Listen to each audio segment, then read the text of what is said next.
pattern of electricity. Save me from the weeping and the wailing. I'm rising. I'm rising. I'm rising. I'm rising.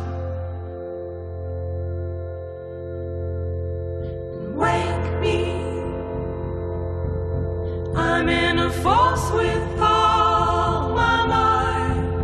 I'm gonna rise up before I die. I'm rising.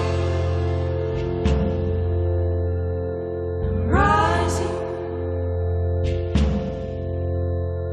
I'm rising.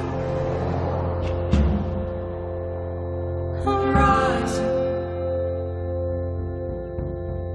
Take the throne up now.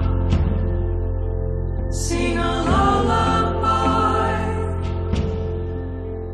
Let the light lay down your pulses of song. Kaixo, Ainhoa, zer modu zaude? Ongi, Bueno, mila esker, elkarrizketa hau emateagatik. zuik, Noiz itzuli behar duzu barrura? igandean. Igandean zortziretan. Bueno, dituzu? Zenbat ordu? Bi egun lotxan eta hirugarrena lo egitera honan nator. Saiatuko gara ahalik eta denbora gutxien kentzen, bale? Eskerrik asko. Venga, goazen. Horre, pasa.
Ainhoa, berriz ere eskerrak eman nahi dizkizugu. Zure baimen batean, elkarrizketa honetarako denbora ateratzeagatik. Ze gure asmoa zan, hasierako asmoa behintzat, zan zuri elkarrizketa kartzela barruan egitea. Baina baimen hori lortzea ezinezkoa izan da. Zergatik uste duzu ez dituztela hain erraz kartzelako ateak irekitzen? Azken batean gure arpegiak irtetea telebistan ez danontzat ez da berdina. Eta gero aurkitu aldugu eragozpenak, kalean, edo orduan nik uste dut horregatik izan dela. Hori nahi nuke pentsa. Elkarrizketa hau, Ainhoa, ez dugu zure herrian egiten, zergatik? Ze nire herrian ez nago ondo ikusita, edo nire sentsazioa hori da, plomenos, ez nagoela ondo ikusita. Eta zure aurpegia ere ez duzu ematen, elkarrizketa honetan. Bizitza gogorra da, eta handik irtetzen zarenean asko gogorragoa, ze irtetzala 78 ordu kalean egoteko zure familiarekin. Eta ez dut nahi gogorragoa izatea, eta nire familiari eragozpenak sortu. Familia babesteko egiten duzu beraz? Bai. Nire alaba, nire ama, nire neba. Duela 3 urte atxilotu zintuzten? Bai. Gogoratzen duzu nola izan zen momentu gura? Bai, gogoratzen dut. Oso gogorra, alabarekin nijoala dentista gana, kalean, portalean, etorri ziren bi ertzain kaleko erropakin, eta esan zidaten, ¿usted es Ainhoa? Sí, usted queda detenida. Ya, pero estoy con mi hija. Ya, pues que su hija se vaya a casa ella misma y usted queda detenida. Esposa jarri zidatenan, eta handik komisaldegira. Momentu horretan zein zen zure beldurrik handiena? Ba, nire familia. Zeran giltu ziren, eta bueno, eta nire alaba. Azken batean, bera 8 urte zeukan, beratzik egiteko, eta zerako paloa. Gauza bada txilotzea, baina beste gauza bada, eraman etxera, eta... Gerora hitz egin duzu alabarekin momentu horri buruz? Ba, momentu horri buru ez, ze berak izen du como... Osea, ez du nahi momentu hori gogoratu. Eta ni bez, ez momentu latza, gogorra, eta hor nahi nuke gutxi. Osea, da... Zure kartzelaratzearen momenturik txarrena. Txarrena, bai. Gero gaikin egon nintzen, goizeko 10:00-tatik, gaueko 10:00 arte edolan, komisaldegian, eta gero eraman zenaten ja lehenan kladezera, eta momentu gogorra. Kartzelatik lehenengo dei hori etxera, nola joan zen? Izen zen mortala. Nirama negarrez, alaba negarrez atxetik, izen zen mortala. Eta gero torri zirenean ara nire ikustera, bueno, nirama ja zegoen ja lurdiota, alaba niramari Ama egon lasai. Askotan pentsatzen duzu, kartzela barruan zauden bitartean, askotan esaten diozu zure buruari, ze demontre egiten dut nik hemen. Bai, askotan. Ze demontre egiten dut hemen, segaitik egin nuen hori, ez banuen egin hori, ez nengoen hemen. Elkarrizketatu ditugun beste protagonistek, argi esaten digute, beraiek nabaritzen dutela nola kartzela, gizonezkoentzat sortutako zerbait den. Bai, hori bai dago, argi. Bai, ikusten da kartzelak... Bueno, nik ikusten dut kartzela dau foku badago dala gizonezkoena. Osa, bakarri da gaude 80 andre. Eta zenba gizon. Eta gizon daude, uste du garela 850. Orduan, beste guztiak gizonezkoa dira. Bai dago, nik uste dut bai dagoela finkatuta, infokatuta gizonentzat, baina bueno. Estigma handiagoa da emakume batentzat? Nik kasuan por lo menos. Zertan nabaritzen da? Jo, nik kalera noanean, nire herrian bertan, lehen esan dugun moduan, nik nabaritzen dut, jendeak begiratu, ez dakiz zer, holan anodota moduan, joan nintzen betaurreko batzuk egitera, eta betaurrekoak egiten nemilela, esaten dit tipak. Irten zara ya? Jo, vaya cagada. ¿Qué hiciste? ¿Perdona?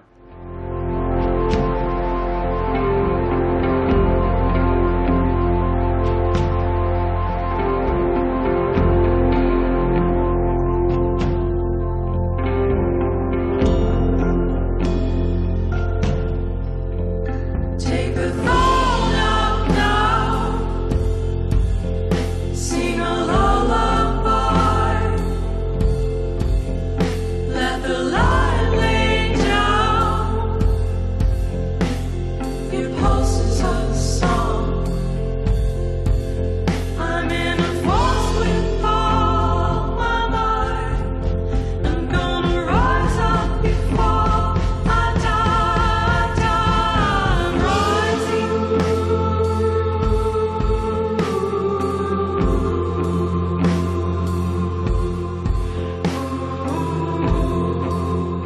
Kaixo, Epa, Cristina, kaixo, zemuz?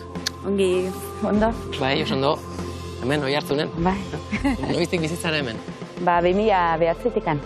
Leno Donosti bizi nintzen, ni Donostikoan ez, baina ia dara matia 10 urte oi hartzunen bizitza. Eta zergatik erabakitzen duen honen dagantza etortzea? Ez nuen nik oso ondo erabaki horrela suertatu zen, eta ingustora sentitu nintzen, hemen erki moldatu nintzela ja. Emakumea eta kartzela. Bai. Gai horri buruz askotan hitz egitea tokatu zaizu? Pues nahi baino gehiago agian, baina hitz egin beharreko gaia dira. Zergatik hitz egin behar da horri buruz? Sozializatu behar degulako gai bat, ez? Azken finean arazo potolo bat da, eta askotan jendea gutxi daki horren inguruan.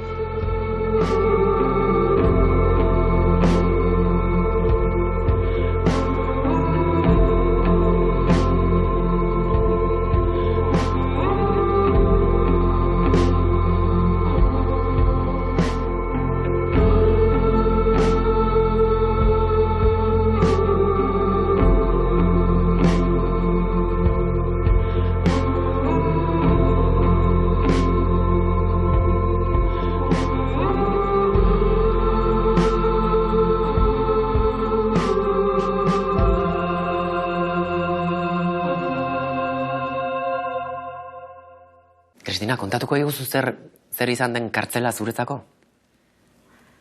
Kartzela oso izen potoloa da. Izan da oso gogorra eta era berean asko aberastu nauena.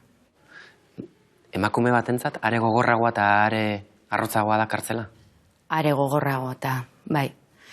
Ez daude prestatuak, oso sistema matxista da, espetxearena.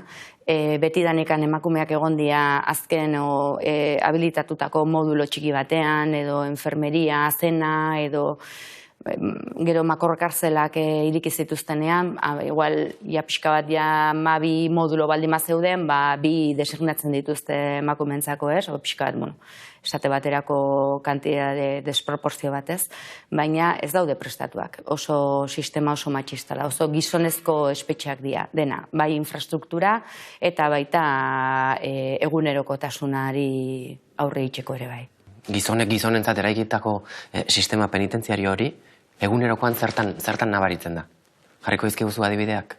Nabaritzen da guztian. Azken finean hor, moduluan zaude gogoratzeagatik bat, makrokartzel handi batean, Soto el Real batean adibidez, ateatzen zaituzten emakumeak polikiroldegira juteko direnean, ematen du gizonezko guztik itxi behar dituztela, eta begiratzen zaituzte leihoetatikan, eta pasatzen gea emakume guztik, esan behar nuen zerbait oso itxusi bezala, danak guri begira, danak dozer gauza esaten, eta gizonezko ateratzen diranean ez da hori gertatzen, elkartzen dira modulo batekoa bestekoak eta ez dago giro matxista, giro arrotz hori, ez? Zigor bikoitza da, emakumea izatea eta kartzelan egotea? Bai, zigor bikoitza da. Dana suposatzen dizu esfortzu gehiago. Dena da. Dana edo zer gauza itxeko aktibitateak. Gu emakumentzako bakarrikan zegoen voluntarioak igual etortzen dira espetxetara, eta badago tailer okupazional bat modulo barruan, eta etortzen da voluntaria bat edo monja bat edo, eta guretzako dana da edo kostura, edo jostorratzarekin, edo alako aktibidadeak, ez? Eta gizonentzako ordea, zeuden bestelako gauzak antolatzen zirenak inkluso modulotikan kanpo, eta bestelako aktibitate agian erakargarriagoak inkluso, ez? Margotzeko, edo espetxan eta tokian toki izan da, baina orokorrean hori da ematen dena. Diskriminazio horrez gain, indarkeria eta tortura sufritu dituzuzuk preso hartu zintuzten momentuan? Bai hasieratekan, etxean atxilotu ninduten, eta etxetikan atera nindutenetikan ja jasan behar izan nuen 5 eguneko tratu oso bortitza. Emakume izateak uste duzu? Are gehiago da.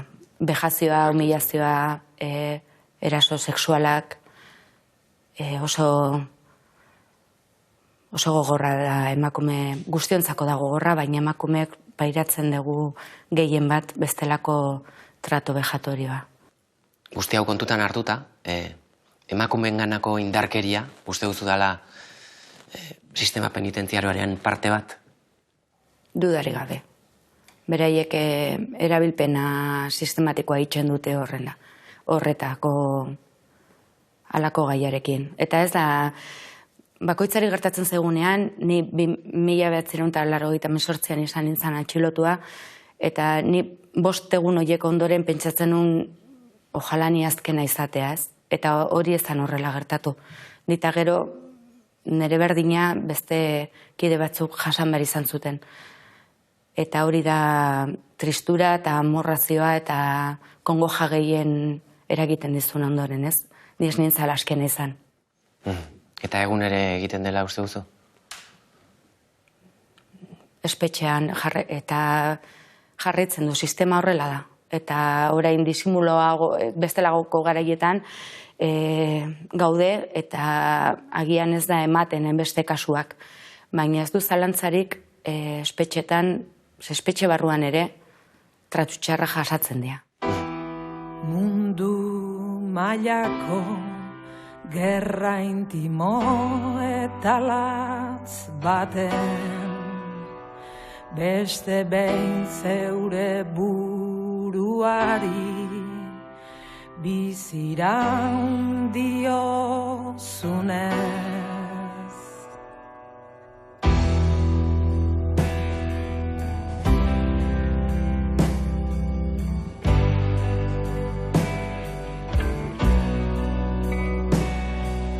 Bengoz erabaki duzu zauden lekuan geratzea, zure ametxen eraiste neurtuari ekitea.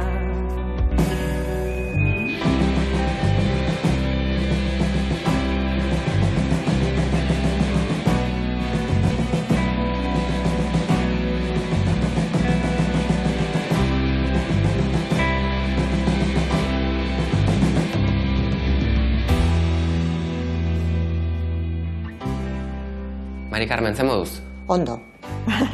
Bai, Eskerrik asko, zure etxean harrera egiteagatik. ez horregatik. Nola dago Latz? Badakizu nola aurkitzen den, kartzelan bere egonaldia nola dijoan?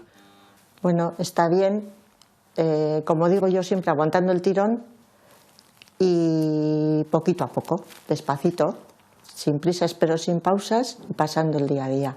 Pero está bien, ellos están fuertes y están bien, sí. Zuk zenbatero bisitatzen duzu, eta noiztik? Normalmente cada 3 semanas. ¿Desde cuándo? Pues desde que ingresaron en la cárcel, desde el 23 de junio del 2009. Eta, nola daroazu? Bueno, bien. A veces mejor, otras veces peor, pero bueno, bien, bien. Hay que llevarlo y punto, hay que pasarlo y punto y ya está. Hay que ir, hay que venir, los viajes son largos, pero bueno, ahora están un poquito más cerca que antes y bueno, bastante bien. Ze uste duzu dala gogorren egiten zaiona Olatzi, kartzelan egotetik? Pues el estar sin su pareja. El estar sola, el pasar el día a día sola, yo pienso que eso es lo más duro para ella. El no poder ver a su familia, el no poder ver a sus amigos, el no poder estar con su entorno también. Yo pienso que es lo más difícil para ella, es lo que peor lleva. Eta zuretzat gogorrena? Para mí el no tenerle aquí, conmigo en casa, se me hace duro. Se me hace duro y bueno, pues tenemos una... Me suele decir ella muchas veces, ama, tenemos que tomarnos un café, pero de un día entero además, porque tenemos tantas cosas que contarnos y que decirnos y es verdad. Suposatzen dut, deiren batean edo elkarretaratzeren batean, berak esango zizula momenturen batean ama izan behar zela. Nola gogoratzen duzu momentu horei? Con una alegría tremenda, porque a mí me encantan los niños. Yo sabía que ellos tenían mucha ilusión por tener un hijo y a mí me hizo una ilusión, pero vamos, tremenda, tremenda. Muy, muy contenta me puse, sí. Sí. Ez da berdina kartzelan ume bat izatea edo kartzelatik kanpo izatea, ez? Eta suposatzen dut, plan gehiago planifikatu beharko duzula, ze 3 urte iristen direnean banatzen badute, norbaitek zaindu behar du ume hori. Guzti hori planifikatuta egon beharko da nola baitez. Nola egin zituen Olatzek plan horiek? Bueno, pues conmigo, y entonces hicimos un plan. La niña hasta los 6 meses no puede salir de la cárcel, entonces a los 6 meses empieza a salir unas horitas, pues 2 horitas a la tarde. Después ya cogimos un piso, lo hablamos, y cogimos un piso cerca de la prisión para poder estar con la niña, claro. Y poquito a poco se va planificando eso y vas haciendo las salidas cada vez un poquito más largas hasta que, bueno, pues ya a los 3 años, como tiene que salir la niña, pues ya no queda más remedio. Y eso es un momento, no ha llegado, pero va a ser duro.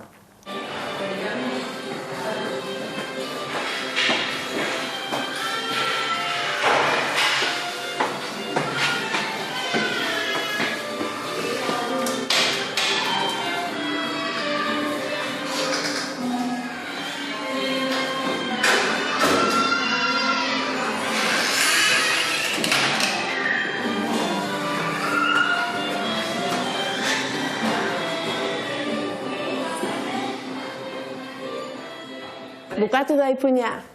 Gustatu zaizu ipuina? Bai, eta nola esate du beti.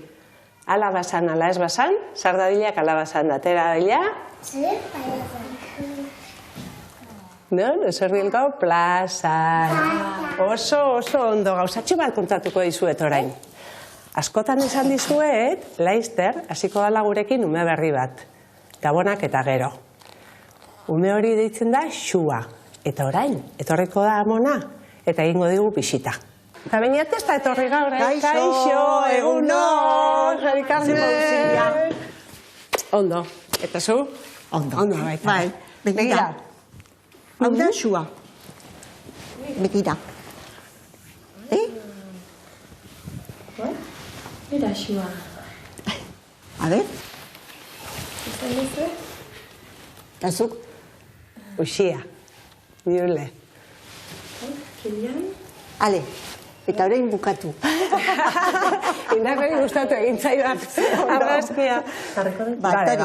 Jarriko dugu hor, beste argazki guztiekin batera? Xuana? Bai? Nintxe jarriko dugu? Ala. Hortxe. 2020a izango da zuentzat, etxe honetan, urte oso berezia. Zu bakarrik bizitzetik pasako zara, terremoto bat hemendik izatera. Sorgina pirulina.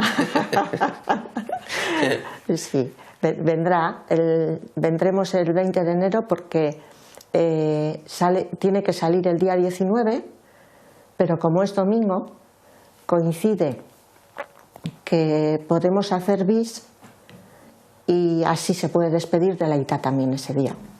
Y entonces ya terminaremos a las 8 de la tarde y nos quedaremos a dormir allí y vendremos ya el día de San Sebastián, vendremos para aquí. Suaren etorrera ja gainean duzuela, zeintzuk dira zure keskak? Badago keskaren bat? Pues mira, mi mayor preocupación es cómo vamos a hacer los viajes para ir a verles a los aitas. Esa es mi mayor preocupación. Porque es un viaje largo y últimamente lo del viaje lo lleva un poco mal. Pues igual tardas 8 horas, como tardas 7, como tardas yo que sé qué. Claro, porque la última vez que fuimos, no, la vez anterior, vomitó, no se quería meter en el coche, no quería sentarse en la silla. Le sentamos en la silla, amona, askatu, 3 cuartos de hora, sí. Entonces hay que ir con mucha paciencia y despacito y bueno, pues los viajes me preocupan, sí. Xuak badu beste referenterik kanpoan? El Aitona, el Aita de Patxi y Ainara, que es una amiga de Olatz. Eta orduan Xuarentzat zer da izeko baten modukoa? Ay. Sí, además es que se quieren mucho también, sí, es como si fuese una tía, sí. Porque la verdad es que Ainara para Olatz es como si fuese una hermana también, o sea que sí. Kaixo, ondo eta zuek? Ondo? Ondo? Badua, ja bukatzen. Zemoz? Bai. Bale. Ondo eta zuek, bisita ondo? Bai, bueno. Aizu, ondo. Aina, arazemuz? Ondo. Ondo? Bai. Piskat urduri? Piskat, bai. Erantzunkizun handia da, kartzelan dagoen lagun bati buruz hitz egitea? Bai, pixka bai. Bai, ez dut hitz egin behar dezunean, erresago da, edo zure ardura da zutaz esaten dezuna, baina... Bai. Noiz egin diozu azken bisita? Aurreko asteburuan. Bai. Eta nola joan zen? Ondo. Tartetxoa izan genuen, bisita egiten dugu umeekin eta dena, orduan nahiko sala parte izaten dugu gelan, eta umeekin beti, elkarrizketak eten dira, eta horrelakoak, baina, hartu genuen tartetxoa. Eta Olatz, zemuz dago? Ondo, urduri, datorrenakin, baina,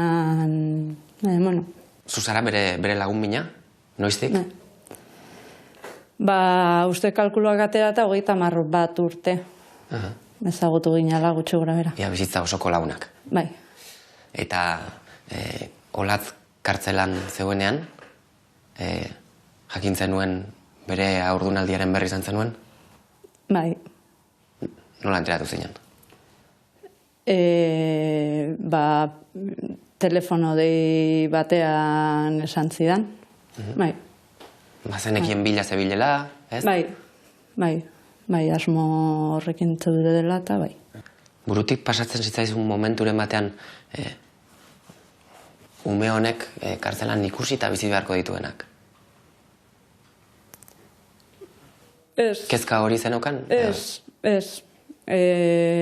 Kezkarik ez, gehiago da, badakizula zenmugak dituztenan, eta espazio aldetik oso mugatua, ekintza aldetik eta horrela ere bai, eskaintza aldetik, orduan, ez dakit, ondartzara juntzan lehenengo aldia izan zan, ez dakit zenbat urte zituenean, ez du, uste lehengo urtean izan zala ondartzara junginan lehenengo aldia.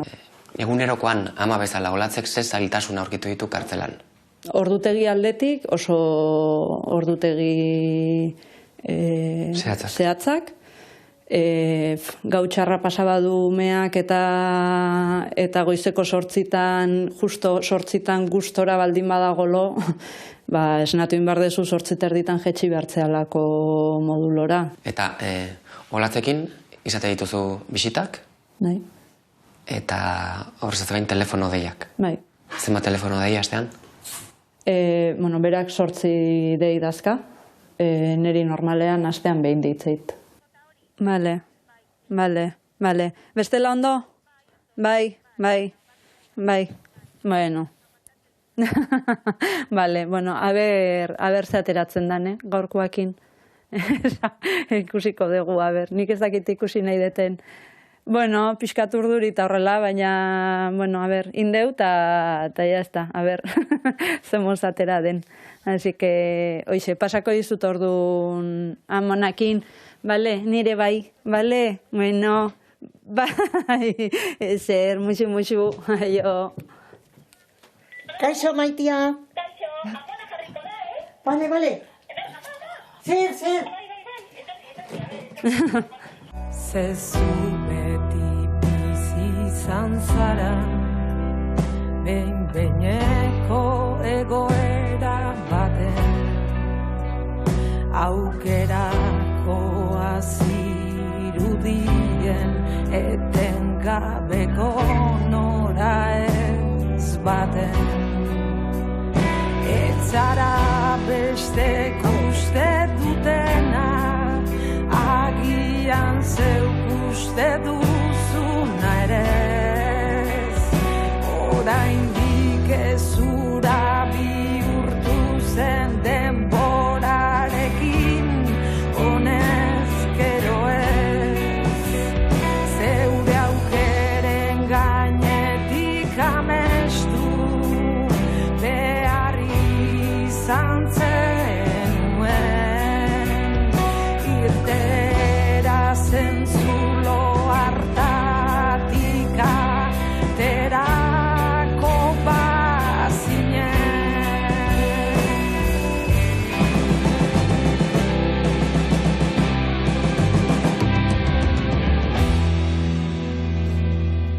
emakume preso izatea zaila, eta ama preso izatea? Pasatzen zea ja, emakume izatetik ja, zure lehentasuna zure umea da, ez? Eta hortan bolkatu iten zea. Eguneroko borroka da, berrindartu iten zaituena, zeia zehazu bakarrik, ja daukaztu beste pertsonatxo bat zaintzeko mundu arrotz horretan, ez? Amatasuna, zure umearen iritsiera kartzelan bizi izanak nola markatu zaitu? Erabat. Erabat, baina oso era politxean, ez? Azken finean, espetxan zaude, baina adina juten zeurtea betetzen, betian ekarri nuken amatasunari ez niola hauko egingo, eta azken finean, naiz eta espetxeratu eta egon, erabakia hartzea maizatearena, da bizirik zaudela, ez? Nola izan zen haurdunaldia? Nola jakintzen nuen haurduntzen dela? Nengoen Zurako espetxean, ginean hor, eta guatzen ez, ja, ni banekiela, eta hor presa sozial batzui galdetzen niela, ez? Eta, eta ze sentitzen da haurdun zaudenean, eta, lasa, izo enteratuko zea, eta ni beti nengoen horrekin buruan, eta, baina ze sentitzen da, porque ni igual gelditzen naiz, eta ez nahi sentitzen. Eta, igual kalean ama edo lagun bat daukazun bezala, bertan hor ginean emakume gutxien artean, eta gero konplizidadea geneukan taldetxo horretan, balako gauzeta hitz egiten genuen, eta bai egia da, konturatu nintzen berehala, nire gorputzan sentitu nulako zerbait desberdina. Ni baino urduriago, espetxeko arduradune jarretzean urduriago, ze etzekiten zer egin nerekin. Haurdunaldian 6 hilabete zaudenen, ja derrigortzen du beraien arauek, derrigortzen dute amen modulo batea egon behar duzula. Eta, karo, han ez egoen. Haurdunaldi ia osoa pasatu nun hor, eta 8 hilabete ez nengoela, erabaki zuten pikasentera eramatea. Eta sartu ninduten zelda batean, nun koltsoiak danak zikina zeuden, oeak erroilduak zeuden, ez zegoen ezerrez oso paretak zikinak, eta ni hor nire tripontziarekin, kriston bakardadea sentitu nuen. Negarra hundia nuen momentu horretan, baina, bere alaxe bueltan manion, jarri nintzen, hor erratzakin, hau bestea, garbitzen, nire trapoa jartzen, pixkoat nire zea egokitzen, eta irikizutenean zeldako krisketea, atean nintzen, zezen bat bezala hor, pasillora, norekin horkitzen nintzen, eta zorionez, kiderik ez naukan, baina zeuden presa sozial batzu berehala hurbildu ziala, eta beraien goxotasuna eskaini ziatena, beraien laguntza, eta guatzen ez kontrazioekin eta jarri nintzanean, polizio hori zegoen liburu bat irakurtzen, eta kasurik etzian egiten.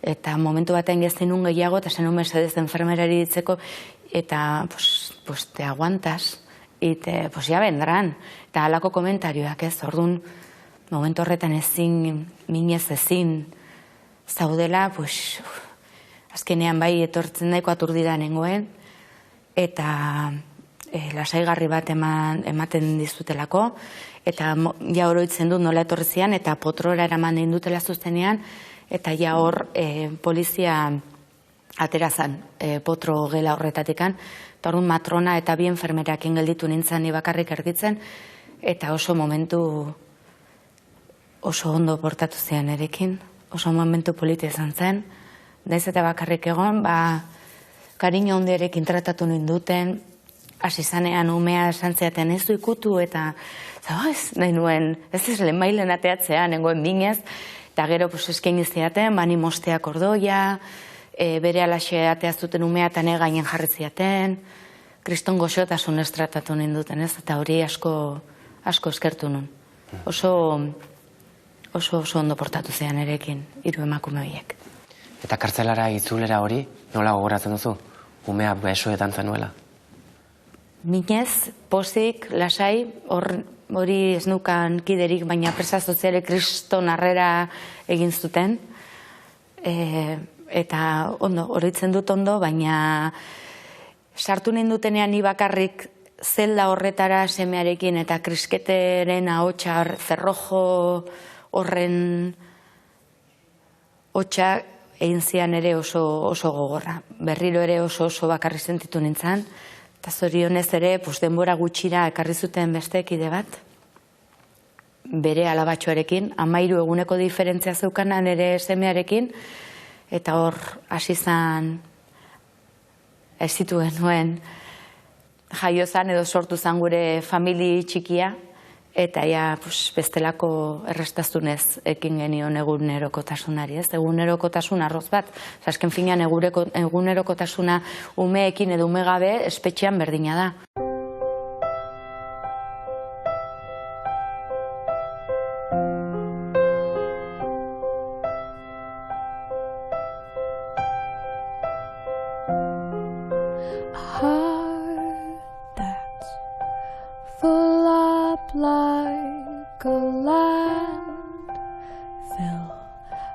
Job that slowly kills you, bruises that won't heal.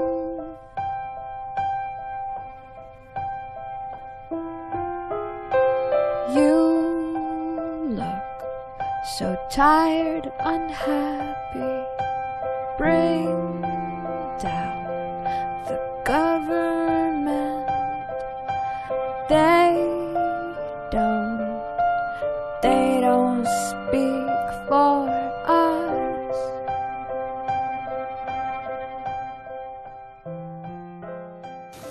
Alaitz, Kristina, zuek elkar ezagutzen zenuten kartzelan elkartu horretik?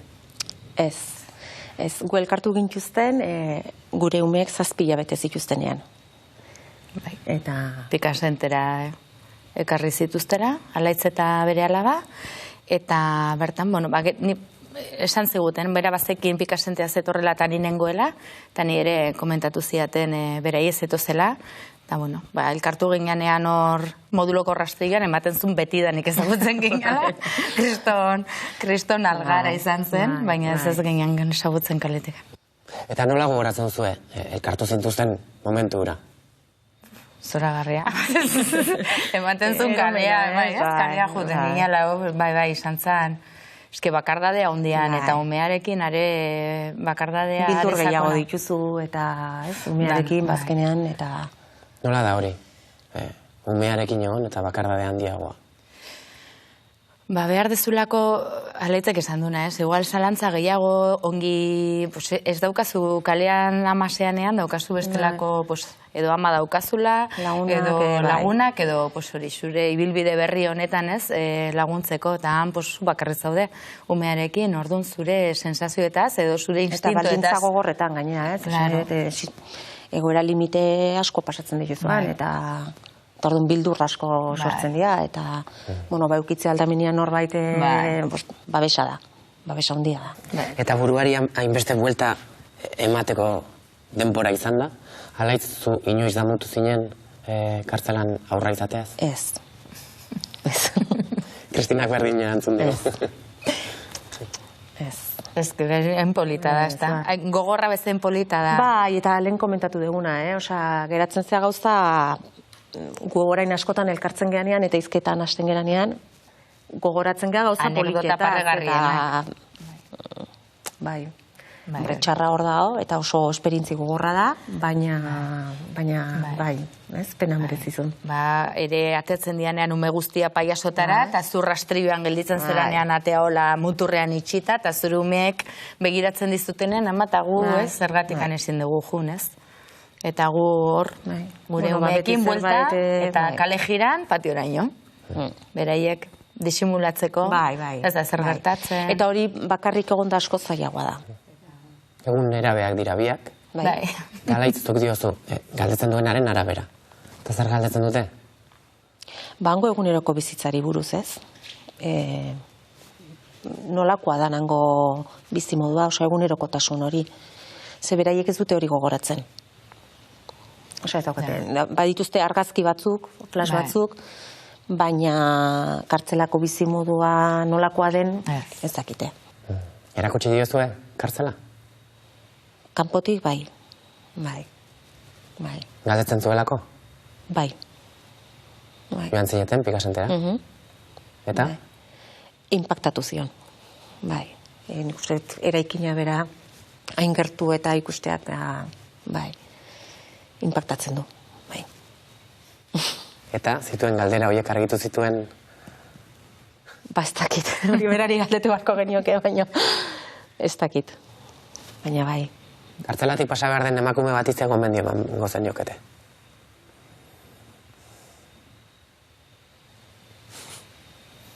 Zaila. Uf.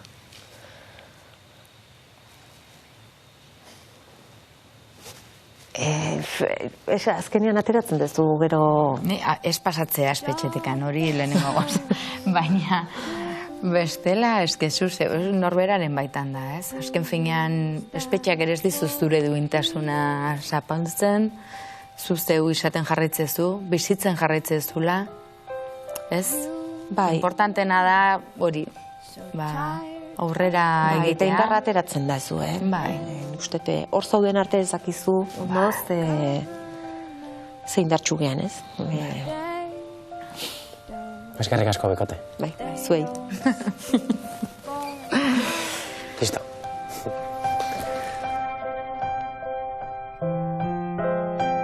I'll take a quiet life, a handshake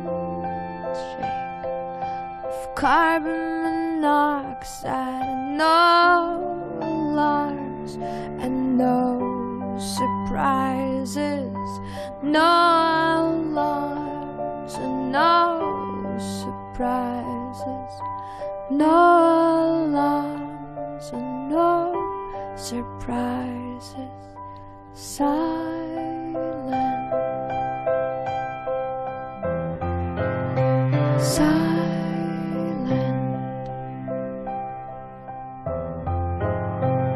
This is my final fit, my final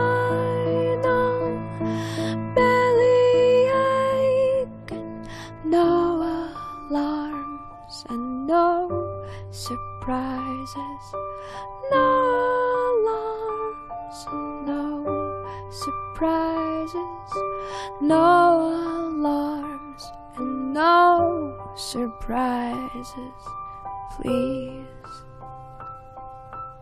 Zergatik uste duzu preso izan da, kostatzen dela kamera batean, komunikabide baten aurrean jartzea? Bueno, por la estigmatización social también que corresponde a una mujer, ¿no? Ahí está en la cárcel. Todas las connotaciones, ¿no? Todos los estigmas que hay de pasar por la cárcel, ¿no? Los estereotipos que hay y también a triple condena de ser mujer, a estar en la cárcel y ser inmigrante. Eta, nolakoa izan zen zure lehenengo eguna kartzelan? Pánico total. No podía creer que estaba ahí. Pensaba que no iba a sobrevivir. Realmente pensaba que no iba a sobrevivir. Y lloraba desconsoladamente todos los días, todo momento, desde el primer momento. Y un momento muy duro, es los ejes de las puertas que van a su paso, te va cerrando. 1, 2, 3, los ruidos, las llaves, esto lo tengo ahí. Kartzela deserrian bizi izan duen emakumea zara. Zailtasun guztien artean, zailena dela uste duzu? Sí, porque no es su país, no es su entorno. Las leyes son diferentes, es otro entorno, es otro idioma, los códigos culturales no son iguales. Bueno, y también porque la cárcel siempre ha estado muy ajena a mí. Yo nunca me imaginé dentro de la cárcel. A mí la cárcel me parecía algo muy lejos, muy lejos. Eta ze momentutan hasten zara argia ikusten? Después, más o menos de unas 2 semanas, 3 semanas muy mal, después de 3 tentativas de suicidio, he decidido que tenía que cambiar, tenía que tener otra estrategia y consecuentemente también me ha aparecido un libro de una antropóloga feminista, Dolores Juliano, Marginadas y Excluidas, y realmente este libro para mí fue un salvavidas. Nola hasi zinen egiten zure lehenengo harremanak kartzela barruan? Una cosa que sí que se aprende es que tú no debes juzgar a nadie, porque ya fuimos juzgadas, ¿no?, por otras personas, entonces ahí nadie tiene un derecho de te juzgar nuevamente, ¿no? Entonces ningún delito es más grave que otro, ¿no? Entonces las etiquetas estas, ¿no?, que usamos, ¿no?, la presa política, la presa social, ¿qué diferencias hay? Hay una diferencia de etiquetas que nos coloca. Zuk deserrian egonda, beste presoek baino bisita gutxiago zenituen, dei gutxiago, nabaritzen zenuen hori? No, yo tenía los mismos derechos, pero al no tener familia aquí y no tener ninguna red no fuera que pudiera no acceder o a locutorios o a VIS, entonces claro, durante todo el periodo que me quedé cerrada no ha tenido visitas nada. Y luego también, no caso de las mujeres, no, las personas extranjeras, tengo un problema de las llamadas con relación al fuso horario, ¿no? Yo, los horarios que podía llamar mi familia estaba dormida, ¿no? Orduan zuk, Katia, ia 2 urte eman zenituen, kartzela barruan, kanpoaldearekin ia inongo kontakturik gabe. Sí, prácticamente me quedaba así como las bibliotecas humanas, ¿no? Escuchando las historias de las compañeras, de VIS que han tenido, la visita que han tenido. Eta horrek kartzelaldi asko ere zailagoa egiten duela suposatzen dut? Sí, porque las visitas de los VIS y los locutorios realmente te da otro ánimo. A mí lo que me animaba, sinceramente, era los domingos, todos los domingos en Martotene por la mañana, una cantidad de personas fuera estaban, la primera palabra en euskera que he aprendido es presoak euskarria. Entonces escuchaba todos los domingos y parecía que también era para mí. Me creaba una fantasía, ¿no?, que era para mí también. Katia, zer kendu dizu kartzelak? Tiempo de vida. Eta eman dizu zerbait? Sí. Entender esta estructura, cómo funciona, ¿no? Saber que es opaca y que tenemos que cambiar esto, porque la cárcel no sirve para nada, y no sirve ni para hombre ni para mujer. Eso también hay que colocar o colectivo.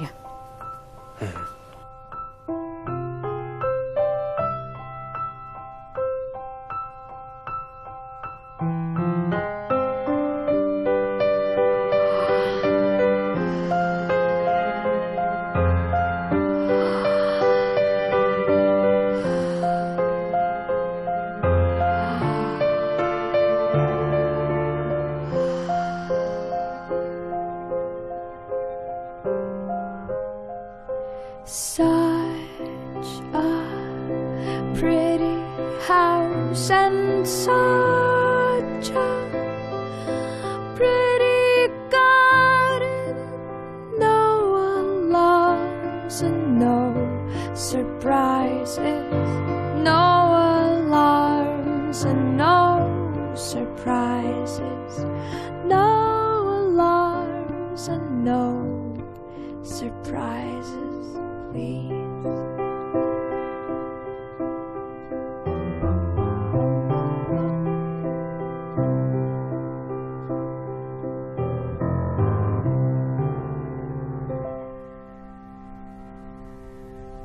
Zure gizarteratze prozesua uste duzu oso zaila izango dela? Bai. Nola aurre ikusten duzu? Lehenengo eta behin, dekotor asignatura pendiente zuet, eta da nire familia, eta honek 3 urtea galdu ditunak eurekin egon, aber nire ama aguantatzen duen, eurei bizimodu, egin dudan txarto demostratzea hor nagoela eurekin, eta eurei lagundu. Eta gero ikusiko dugu zer gertatuko den. Gero lan bat topatu behar dela, eta, bueno, aurrera atara.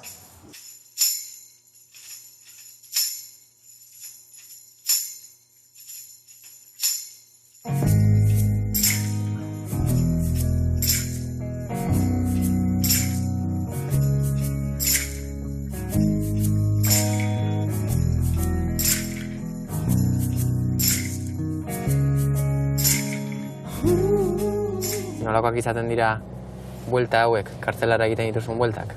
Txarrak. Oso txarrak.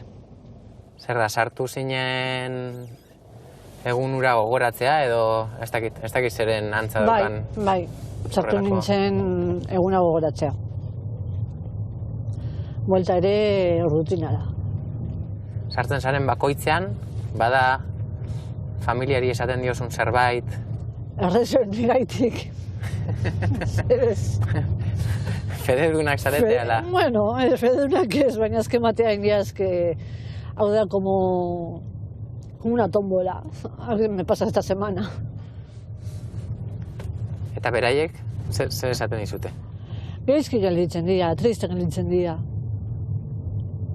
Azken batean, aste bat ikusi barik, telefonoz hitz egiten, 10 minutuko dei bat, eta dei horretan, utxune asko, dei horretan. Badago baten bat esaten dizuna, venga, animo, gero eta gutxiago gelditzen dela. Nire alaba, egunero. Venga, amatxu, animo, ja gutxi falta data. Baina gutxi hori beti nirentzat. Hemen gutxi izatea, asko izatea da. Ez da gutxirik hemen. Hementxe da, kartzelako parkina. Hemen gaude, heldu gara. Zer ordu daukazu sartzeko? 8:00. Eta zer ordu da orain? Justu gabiz, ez? Justu gabiz, bai. Baitu orduaz beste... Bai, nire beste... Kartzelakide batzuk? Bai. Ezagutzen dituzu? Bai, ezagutzen ditut. Eta haiek ere baimena daukate? Baimena daukate, bai, ez burureko. Artikuluekin egon ez batzuk, beste batzuk permisoan, edo dakit. Hala, lagunduko zaitut arraino? Eskerrik asko.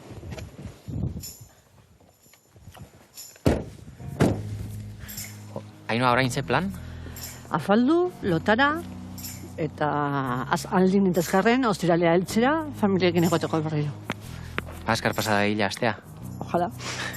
Eta mi esker, lanagatik. Goxo. Bueno. Aur.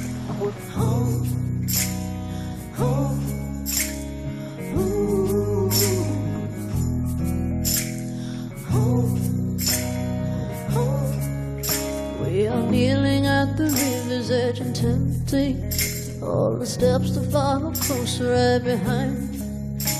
Is it only when you feel the pot is empty that it's gnawing at the corners of your mind? I will ask you for mercy. I will come to you blind. What you'll see is the worst me, not the last of my kind. Oh, in the muddy water we're falling. Oh, in the muddy water we're crawling. Hold me down, hold me now, sold me out. In the muddy water we're falling.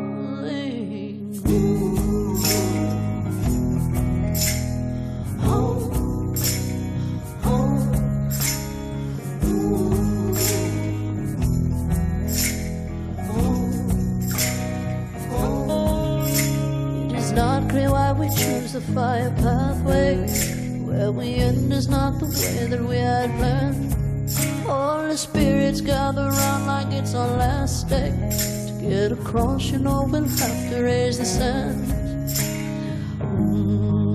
I will ask you for mercy. I will come to you blind. What what you'll see is the worst me, not the last of my kind. Oh, in the muddy waters without me. Oh, in the muddy waters without me. Hold me now, hold me now, sold me out. In the muddy water without me,